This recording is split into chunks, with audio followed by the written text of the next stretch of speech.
be a good gift someday. All right. Shut up. All right, mic check, 1212.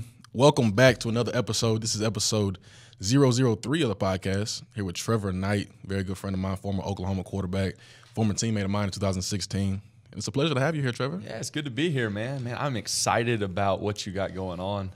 Mentioned it on radio this morning, actually. I really enjoyed the 000 episode 000. Where you were kind of giving the background on what this is all about. And, man, you just did a great job, and I'm excited for you, man. I appreciate that, man. You've been really, really supportive of this entire thing.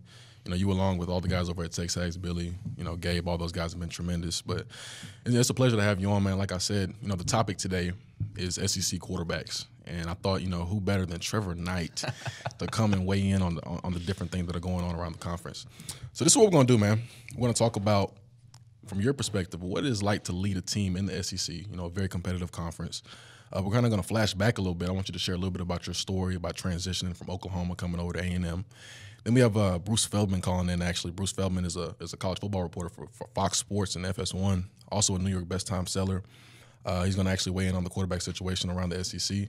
It's going to be a lot of fun, man. And then at the end, I have a very fun game that I'm adding into every episode called Drop the Pin, Send the Location. I'll get to expose you to that, man, but that'll be a lot of fun. Cool, man. Well, let's get dove in and get this thing underway. You're looking good, man. You been working out? Or? Yeah, I just went and got a little pump in over at the gym, so I'm feeling good. Got a little after shower sweat going, so I apologize about the shine. I feel you, man. Man, so let's flash back to whenever you first got to A&M. Kind of funny story about that, actually. You were my inspiration to go and buy a dumbbell. Really? Yeah, actually. Tell me the story. I'd love to hear it. Yeah, so Kirk Mayer was my roommate at the time. I remember first seeing you in the training room when you got there. You're walking around in your little dry fit medium shirt, whatever size. This is a schmedium. Okay. You're walking around, and I'm looking. I'm like, bro, like this quarterback is bigger than me. And I'm like, this is not. And then not only that, but in the weight room and stuff like that, you were in there power cleaning like 300 pounds. And you're not the first person to come from Oklahoma. We had Brandon Williams my freshman year, and he was super strong. We had Keith Ford come over. He was a freak too.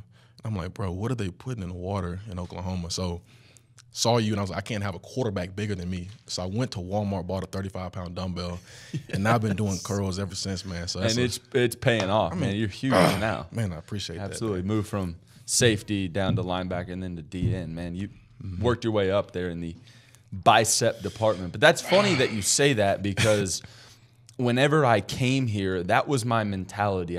It was unique for me to be transferring in for somewhere for just one season. Right. And I had to figure out, okay, I got 1 year left. These guys, a lot of them know who I am just because I had played ball before. Absolutely. But how am I going to become a leader on this team, gain respect on this team without walking in here and just acting like I deserve that? And so it was. My first kind of thought was, hey, I got to earn some respect in the weight room. I know that was a place that I enjoyed being in. I knew I could throw up a little bit of weight, and I just wanted to show you guys and the rest of the program that, hey, I was going to come in and I was going to go to work. Absolutely. And so that's cool that you say that, just because that was kind of my first mentality coming in on how I could at least get my foot in the door of being a leader. Right. It's really kind of a unique situation to be in, man, coming over as a grad transfer. I still remember, this was maybe the first time we did team run together. And, you remember I was a linebacker at the time, so the linebackers and the quarterbacks and running backs all ran together. And I remember, beginning of the workout, you're out there rah-rah yelling and stuff. I'm like, bro, you just got here. Let's calm down a little bit, kind of reel it back. But, we got out there, and I remember looking over, and I at the time, before all the knee injuries, I'm feeling pretty fast. Looking over, and I'm seeing you're, like, leading the pack. And I'm like, okay, so he's coming in with the rah-rah, but he's actually backing it up in the weight room and also on the field. And that was really impressive. And it's something I applaud you for, because I know that's kind of a weird position to be in. You come in as a freshman to a new university, you're kind of laid back. You're not rah-rah. You're trying to fill things out, kind of gain the respect like that throughout your play. But you had to come in, and your job was to come in as a leader. They asked you for that, and you really embraced that role. You stepped up. Talk to me. What was it like? Coach Sumlin probably sat down with you, told you, we want you to come in and be a leader. What was it like coming in and trying to accept that role right away? Yeah, it was very unique. I was a guy that my situation is just a little bit different than anybody else's. Right. I was a 2-year captain at Oklahoma, so I had been in a leadership role before. I was a 2-year starter as well, so I had been on the field before. Right. I knew what it was like to lead from that vantage point. but also from being a backup, because my last year at OU I was a backup. So I'd seen a bunch of different areas where you could step out in leadership, but this was a new one. Coming into a place, like I said, that I didn't get to go through summer workouts. I didn't get to go through freshman, developmental workouts with this group. I was a fifth-year senior, and I had to toe the line between, okay, got to ease my way into this, but also, hey, time's ticking. I only got 1 year to make this happen. Absolutely. And so I tried to be delicate, and hopefully you and the rest of the team will say that I did it the right way. But it was like, I'm not going to change who I am. So I want to be that rah-rah guy. I want to be that leader. But I also have to, like you said, back it up and be able to go out there and prove that, hey, just because I'm talking and everything doesn't mean that I just consider myself a leader. I want to prove to this team that I'm a leader. And so coming in, so I tried to do off the bat. But then, as you know, just going through the summer and you get close during that, and then into the season, we had an awesome start to that season. And man, it was such an incredible deal for me, because, it was a leap of faith, realistically. And I didn't know what to expect. I was leaving my brother at OU. I was leaving a place that I loved. I could have easily stayed there and just played my last year and gone on with life, but I just felt like there was more for me. And so coming here, and the way you guys wrapped your arms around me, this university wrapped their arms around me, and then the fun year that we had, it was truly special, man. That was awesome, man, most definitely. Man, so kind of talk to me. You had a really fun year. You played 1 year in the SEC, multiple in the Big 12. What does it take to lead a team in this conference? Well, I think it starts internally. I've always said that being transparent with guys, being intentional with guys, is how you truly get people to respect you. Yes, I could go out there and I could throw the ball around and make a lot of plays. That earns respect. I could go work hard in the weight room. That earns respect. But truly getting to know people and just being personable with people, I think goes a long way. And I may have failed with several guys here or there, but I really did try to be like, hey, man, how's it going? To everybody. And, hey, how's your day going? Not just be like, hey, what's up? Stay to myself. That's just – I think that goes a long way. So that it starts internally. But then playing on the field in the SEC, it was different, man. The stature of guys in this league, it is NFL talent week in and week out. And to be able to go out and lead with that, first of all, you got to be tough. You got to have a mentality. You got to have short memory. But it's also rallying the guys behind you with that confidence, thinking, hey, it doesn't matter what they look like. It doesn't matter what their record is. Each and every week, we got to go out there with this mentality that we're going to put the best that we have on the field and hopefully get a win. And we did that for most of the year. As you probably do as well, I look back on that season, and the fact that we went 8-5 is just – it's embarrassing, and it's disappointing. It's disappointing, and it'll haunt me forever. Obviously, you only get several shots to have a special season, but it was special. And despite losing some games down the stretch, it was an awesome year for me. But yeah, I really think it's being intentional internally, and then going out there with the confidence that doesn't matter what they look like, what they're running, we're going to get it done today type of mentality. Absolutely. Man, so I had Landis Durham on the show for episode 001, and one thing that he shared with me was his first memory, or his first time he ever saw Speedy Noel at practice.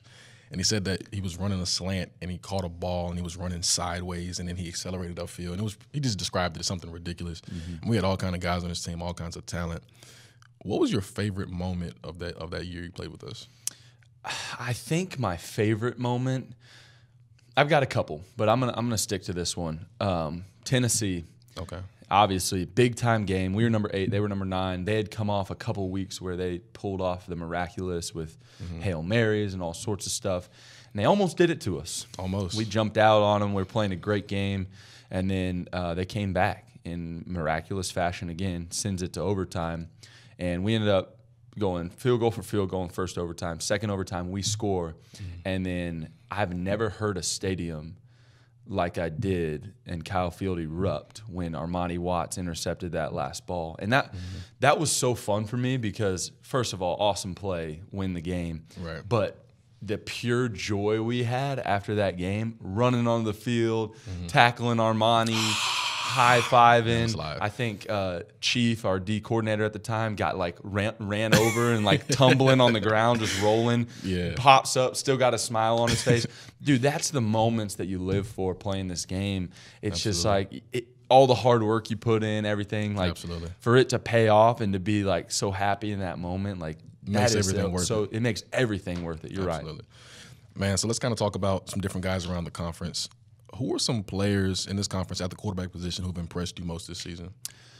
Well, you have to start with the man right now, and unfortunately they beat us a couple weeks ago. But Tua Tagovailoa, I mean, for one, just from a quarterback perspective, he is light. I mean, he's putting up video game-like numbers week in and week out. He hasn't played a snap in the fourth quarter yet. That's ridiculous. And here we are, over halfway through the season. What's impressed me the most about him is his poise in the pocket. He's an unassuming guy. You look at him, you're like, he doesn't really fit the mold, but right, true. He's got touch on the ball. He goes out there, he stands in the pocket, he delivers. I mean, there's games where you look at the stat sheet and he's like 2 for 4 for 200 yards and 2 touchdowns. You know what I mean? Like, it's just absolutely crazy. And the way that he's been able to keep that up week in and week out. And I get it. You can make the argument he's got great talent around him, but still, they have great talent every year, and no quarterback's played as well as he has. Absolutely.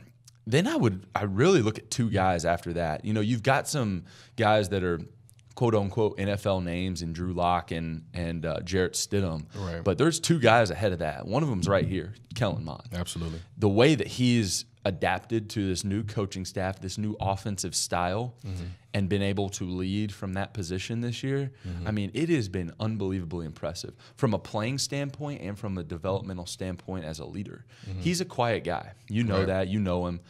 He's been that way. He went to my high school, so I've been around him for quite some time. Right. He's got this ability now to be an outspoken leader, to rally the guys around him. That's been cool to watch, but also his play. I mean, he's been efficient with the football. He hasn't turned the ball over much. He's making plays with his feet and with his arm. It's been really, really fun to watch him. And then I think the other one is Felipe Franks at Florida, also under a first-year head coach. Dan Mullen, I think, is one of the best in the business, but he's just playing really, really good football. It's cool to see those guys when, preseason, you probably put them at 4 or 5, or maybe not even a starter. People thought Nick was going to be the starter, but to see them step up and be able to lead their team, it's been pretty cool. Absolutely, man. Both of those guys under first year head coaches. How important is the relationship between a head coach and the quarterback? And then, I mean, when you talk about playing a certain style of play and building an offense around a guy, I mean, how important is that relationship? It's huge. From a guy that's kind of been in every situation with playing back and forth with another QB, or kind of looking over his shoulder thinking there's another guy coming to take your job, and then also being in the position where you're the guy and they believe in you and they give all your confidence to you. Right. I think that last example right there is what you need from your head coach. It's, hey, you believe in me, I believe in you. We're going to just go out there, we're going to call it, we're not going to get timid. You're our guy. You go lead this team. When you instill that type of confidence in your quarterback, it allows them to play better. Whenever you're thinking too much at the quarterback position, whether it's about the plays or whether it's about, hey, this other guy in my meeting room is about to take my spot, or, hey, we're going to go back and forth, then you're thinking, well, if I mess up, I'm going to get my job taken. And if you have that mentality, whether it's conscious or subconscious, you're not going to be able to go out there and play with the utmost confidence. So I've loved what Jimbo's done. He instills that confidence in Kellen. He says, Kellen, you're our guy. And then when the game gets tight, he doesn't get timid. He doesn't start running inside zone every play. He throws it on 3rd and 10, or he throws it on 3rd and 20, or he throws it on 3rd and 5. It doesn't matter where we are on the field. He instills that confidence in Kellen through his play calling, and I believe off the field as well. Absolutely, man. I appreciate that. So we're about to go on call to Bruce Feldman. Bruce Feldman, like I said, is a Fox reporter, FS1, also a New York Times bestselling author. Hopefully he can weigh in on this quarterback situation across the conference, and we can get some of his top guys. Let's do it. Hey, Bruce, you there? I am. How are you? Oh, finally, man. We had some technical difficulties. I apologize for that. No worries.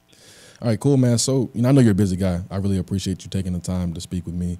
I was just sitting here with Trevor Knight, and, we were talking about what it takes to play quarterback in the SEC in this conference. I would like you to kind of weigh in on the situation going on around the SEC. Is that cool with you? Yep, wherever you want to go. Cool, man. So, let's start at the beginning, 2018, coming into the season. Who were your top guys coming in, and how much has that shifted, compared to where we are right now? The top guys for me were Jarrett Stidham from Auburn, who's played a lot of football. Drew Lock, who put up big numbers at Mizzou. You have to look at Tua. I know he hadn't played much, but he was terrific in leading Alabama the national title game against Georgia. Those to me were the biggest ones. Now there were some other guys who played a lot, and I thought Jake Bentley from South Carolina was going to take a step forward and play a lot better. Was certainly curious of what was going to go on with A&M just because Jimbo Fisher's reputation with quarterbacks. Liked what I saw from Jake Fromm at Georgia. Even though he was only a true freshman, thought he was impressive. So I thought there was a lot of reasons to be optimistic coming into the year, but it's shaken up quite a bit since Absolutely. then. And talk to me about Tua a little bit more. So, I mean, a lot of guys were heavy. They were really, really high on him in the offseason. Me personally, I was not sold. He played a half of the national championship game. I wasn't really sold on the guy yet. Did you anticipate him having this level of success? Not to this level. I mean, 25 touchdowns, 0 picks is ridiculous. But, a lot of the guys I have worked around and talked to, a lot of those guys who came through the Elite 11, coached at it, rave about how unflappable Tua is. They rave about his arm. It's just kind of an electric arm, just personality and temperament. And if he was so good that he could unseat Jalen Hurts, who was 2 years ago was the SEC Offensive Player of the Year, and it's not like they had to make a change because at Alabama, you see these quarterbacks, whether it's John Parker Wilson or Greg McElroy or A.J. McCarron, they don't have to be Johnny Manziel to win games there. They don't have to be anywhere near that. So to think that they would take this guy who didn't make a lot of mistakes, really smart, good team guy, who won a lot of games for them, and let him be overtaken, not let him be, but, open the battle up so much that he does get overtaken, I think, spoke to just the potential. I think people there believe that Tua has, and it looks like they were all right. Absolutely, man. So let's head to College Station, Jimbo Fisher era with Kellen Mond. Where do you think Kellen Mond ranks among SEC quarterbacks this season, and what do you think his potential is long term? Right now, I'd say he's in the middle of the pack. Like I said, some of those other guys who, it hasn't been a great year for Drew Lock with a new offensive system there with Derek Dooley coming in. That's been a little disappointing. Certainly Stidham hasn't been as good and that offense hasn't been anywhere as good. I know they have offensive line issues, but still, he had big expectations. So you have some of those guys who I think have kind of slid back a little bit. You have some other guys like Felipe Franks in Florida, younger quarterback who's played pretty well. Nick Fitzgerald has slid way back. I forgot even to mention him because he just has struggled to pass. And I think what you've seen from Kellen, liked what I saw from him early on. I think he's more than being labeled just as a dual threat guy. And he was a little shaky in Arkansas. I mean, it's one thing to be shaky against Alabama. I was surprised that he wasn't a little more efficient against Arkansas. I would put him in the middle of the pack. Again, only a second-year sophomore, first year in the system. I think the potential for him is pretty high, especially with some of these other quarterbacks are going to be moving on after this year because they played a lot of college football. So I think he's an upper echelon SEC quarterback. Just want to see how they develop around him and what Jimbo does with him because Jimbo's track record with college quarterbacks is outstanding. That's absolutely phenomenal. And how important, kind of staying right there on Jimbo a little bit, how important is that head coach to quarterback relationship? I mean, you talk about Felipe Franks' new system over there as well. How important is it for the quarterback to get acclimated to the system and develop a relationship with his head coach? Well, I think it's critical just because, especially when the head coach is the hands-on offensive coordinator and runs the show when it comes to stuff like that. I mean, Mike Leach is a similar way at Washington State. You don't have a ton that are like that. Certainly Lincoln Riley, the new, relatively new head coach at OU is that way. But you see a lot of places where there's another guy, a kind of a buffer in between. And I think, in the SEC, we've seen more examples of that. We have Joe Moorhead's more hands-on at Mississippi State. Certainly Dan Mullen is kind of the guy for now at Florida. But I just think that when you have a guy who has such a track record of developing quarterbacks, as Jimbo does, and then as Kellen's still young, I mean, in some ways it's a good thing that he didn't have 3 years of Noel Mazzoni, not to knock Noel, but I think a lot of the stuff he was set in, and he kind of shared the job with Nick Starkel last year, so it wasn't like he'd played that much football, so there was a lot of stuff that he was really set into, and I think building on that, the buy-in factor and everything else, I think it's really bodes well for Kellen to keep developing, because he will just get more exposure to this system and more of an understanding of not just what Jimbo wants, but what Jimbo sees. And I think that's sometimes really hard when you're a quarterback to kind of, we see it a lot of different places where there's optimism for a quarterback who's played a lot, and then he gets into a new system, and all the stuff that works may not work for that quarterback, just because it's really hard for him to unlearn some of the stuff that he spent so much time repping. Absolutely, man. So while I have you on the show, I want you to kind of weigh in on a separate topic. Let's head over to Tuscaloosa. Take me through, do you think that Jalen Hurts made the right decision by sticking around Alabama? Justin, it's hard to go too heavy on those things, just because everything is so personal. I mean, nobody knows their situation the way the player does or the kid does.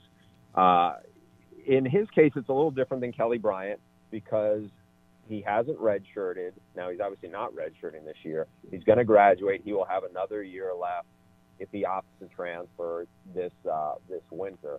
I think it's such a personal decision. Right. Some people look at it and go, okay, I've made this commitment to my team, and I'm all in, and I'm going to stay all in. And I don't fault Kelly Bryant for his situation, because Kelly Bryant wouldn't have had another year someplace else.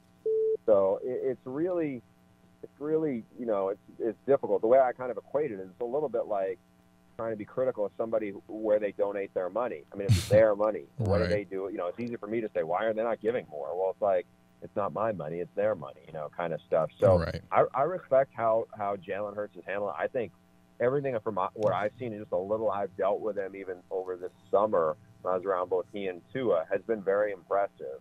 I think you look at him, and I think it's not the easiest situation to be on a high-profile stage. You've succeeded in big ways, and yet I don't even want to call it your failures, but your challenges are getting dissected at every turn on a national level. It's like, man, I think that's a lot to put on a 20-year-old in 2018, living, kind of exist that way in, this kind of whole social media world. And I think he's handled it really well. Absolutely. I think he handled it really well. I actually agree with his decision. And then last question, and I'm going to let you go, man. A little bit of speculation. Talk to me about the Kelly Bryant situation. He's visited a couple SEC schools, Missouri, Arkansas. Where do you think he ends up, and what do you think the best fit for him is? I know, there's Arkansas, where he obviously has a little bit of a connection to Chad Morris. I think Missouri, where they'll be looking for a quarterback next year. Who knows what's going to happen at Oregon, where Justin Herbert may or may not come back, and they may be looking for a quarterback. I think what's important for him is to look at going, okay, where is the best situation for me, not just in 2019, but going forward? You look at Arkansas, like, is Kelly Bryant in a position to help them go more than 6-6? I don't know. If he goes to Missouri, how much better do they get? How does that fit with Derek Dooley there if he's the offensive coordinator? I think what he's got to really do is kick the tires on this and not just look at, okay, realistically, what's this team going to look like in 2019? But what is going into this system going to do for me as a quarterback going forward? And who's going to develop me further? I mean, he'll have a spring to learn that system, and I think that's all well and good. But there's no guarantees. We've seen plenty of examples of guys who leave as grad transfers, and there's a lot of hype around them, and then it kind of underwhelms just because either the fit isn't great, or there's partly a reason why that guy might not have been good enough to keep the job in the first place. So I'm curious to see how this is going to play out for Kelly Bryant. I think he's a good quarterback. You just don't know what his expectations are of his next place. I think he and that coaching staff have to be really on the same page. I think it's important because there are no mulligans after this. Absolutely. Bruce Feldman, ladies and gentlemen. Bruce, I appreciate having you on, man. I appreciate your opinions. You guys be sure to follow Bruce on Twitter at Bruce Feldman CFB, and be sure to check out his latest book, The QB. It is out on paperback. Bruce, you have a beautiful rest of your day, man. You too, Justin. Thanks for having me on. No problem, man. Appreciate you. Cool. All right, we are back. Justin Dunning podcast here with Trevor Knight. Trevor, you good, man? I'm good, man. Good. So let's go ahead and wrap this up, man. This is the new segment to the show drop the pin, send the location. And I'm going to explain it to you in a similar fashion that I explained to Braden, man. This is how it works. You go to the mall? Yeah, I've been to the mall a couple times in my life. So let's say Trevor Knight is walking through the mall, okay? You're walking through, you're looking for one of those dry fit shirts. You know the one I'm talking about. Schmedium. Oh, yeah, the Schmedium shirts. You're looking for a shirt, and as you're walking, you're kind of perusing, looking around. A young lady sees you, okay? This lady, she's thinking, she's like, oh, my God, that's Trevor Knight. Should I talk to him? So she gets enough confidence to finally walk up to you, to talk to you, and she says, you know what, Trevor, can we get a picture together? You're not really paying attention, right? You know, you're kind of looking for stuff to wear. You're like, yeah, sure, let me take a picture with you real quick. Psh, no problem. So she takes a picture, puts it on her Snapchat, she goes home. You don't think anything of it. Her friends see the picture on Snapchat, and now she's the coolest person in the world, right? They boost her up. They pump her head up. And so what does she do? She says, you know what? I'm going to DM Trevor Knight. And so she goes to your DMs. She said, hey, Trevor, can we hang out? Now pause. Trevor Knight has an option, has a decision to make. You can either act like you didn't see it, like you do many people probably, or you can respond to her. So Trevor, once you decided, you know, you look at her page and you're scrolling down a little bit, you're like, she has some potential, you know, so you're going to respond to her. So she wants to hang out. What are you going to say? You're going to say, okay, drop the pin. Or you're going to say, send me your location so you can pull up on her and you can talk to her about something, right? All right. So this is how the game works. I read you a list of topics. If you want to talk about it, you say drop the pin, or you say send the location. If you don't, we just keep it moving, man. I'm going to read you a couple topics that were sent into the show, the Justin Dunning podcast. A couple topics people want us to talk about, man. It sound good to you? Let's do it. Come on. Cool. So, first topic. Players are reportedly pissed at John Gruden for the way he's handled trades. Drop the pin or keep it moving? I'll drop the pin on this one real quick. This will be a quick one. Okay. You know, I don't know what's going on internally there. I know that externally they're not winning games like they should or they want to, of course. But at the end of the day, John Gruden's a first-year head coach. He's been in this profession for a long time. Right. He knows what he's doing to an extent. Now, people could argue, oh, that's the reason he wasn't a head coach for a long time because he makes dumb decisions like this. If the players are reporting it, it raises some eyebrows. Right. But from an outsider standpoint, you got to just trust that the guy's doing his job. I'd be curious to ask one of his players, like, well, what is your problem with it? Because I get it. I mean, they trade Amari Cooper for a first-round pick at, to Dallas, and that raised my eyebrows. I was like, see, the situation is they traded away Khalil Mack as soon as he got there. Right. Traded Amari Cooper, and the word is he might trade Derek Carr as well. And so he's kind of, they handed him the keys. I did see that Derek Carr trunk. came out and said that he's a Raider, and that might just be for this year. Right. You never know business decision after this. So, yeah, I guess I just don't know enough internally, but if the players are upset, you've got a problem as a head coach, in my opinion. Absolutely, man. Next topic. Chad Kelly released by Browns after criminal trespassing arrest. Drop the pin. I'm dropping the pin and sending the location on this one just because I know Chad Kelly. I've had conversations with him. He's a nice guy, but he continues to put himself in situations that are going to really be detrimental to his future. I mean, he's worked his way up. He was Mr. Irrelevant in the 2016 draft, which got drafted. Fantastic for him. But he worked his way up to being the backup quarterback for the Denver Broncos. Right. I mean, that is an incredible feat. Like, super, super proud of the way that he worked to get there and all these things. And I get their QB situation is, a little bit difficult. But you've gotten to the point where you want to be, where every kid in this country would die to be, where you've dreamed of that your entire life. To make a dumb decision, especially during the season like this, Don't do anything to hurt your chances. Right, exactly. It doesn't resonate with me. I could never imagine doing something like that. Right. I just wish that, somebody or something would wrap his arms around him and just get him away from these situations, put his head on straight, because he's living a dream out. Yeah, I'm curious as to what happened. They said he was leaving Von Miller's Halloween party, and reports say that a couple found him sitting on their couch and they chased him out with a vacuum hose or something like that. I mean, I don't know what happened, but that sounds absolutely ridiculous. And then you got to wonder, well, where were his teammates? Like, who was he with? There's just a lot of questions around it. But bottom line is, you're in the middle of the season, you're backup quarterback for the Denver Broncos. Like, don't put yourself in that type of situation. Absolutely, man. And then last one I got for you, man. Reports say that Derek Carr is losing his team's confidence after they saw him crying during the game. Drop the pin or keep it moving? I'll drop the pin again. because it's the last one. I love Derek Carr. Again, I had the opportunity to spend a little bit of time around him, play against him in the preseason last year. He's one of my favorite quarterbacks in the league because he's a great player, but also because I believe that he's a great teammate. Okay. He's an emotional guy. He cares about that program. He cares should that about raise, eyebrows? I don't think so. I really don't. I think that it's passion. It's passion. Absolutely. He's passionate about his teammates. He's proven that. To see the way that his teammates interact with him, you know that he's got their respect. I think he's just a passionate guy that cares a whole lot about where he's at, what he's doing. And they're not playing the way that they want to play right now, so I think he's got merit to be upset at times. Absolutely, man. That's fun, man. That's Trevor, good stuff. Trevor, appreciate having you on, man. Man, it was awesome. I'm anytime you want to have me on, I'd be honored to be here, but I know you got guests that are a lot more high profile than me coming up. But really excited for you, man, again, and think this is an awesome deal. Absolutely, man. It's always fun. Thank you guys at home who are listening right now. You guys on YouTube that are listening, as always. Thank you very much. You guys be sure to leave a comment, give me feedback. I want to make sure I talk about topics you guys want to discuss. You guys need to tweet me directly at my page, JD3000. It's kind of a weird. I need to change my ad name, bro. I kind of like JD3000. Sounds good. See, I got it from Andre 3000, the rapper. Anyways, so tweet directly at my page, or you can tweet at the Justin Dunning Podcast page. That's at J Dunning Podcast. We're uploading episodes every Tuesday and Thursday. Another one coming out on Thursday. You guys be sure to tune in. Trevor, thank you. Absolutely. Peace.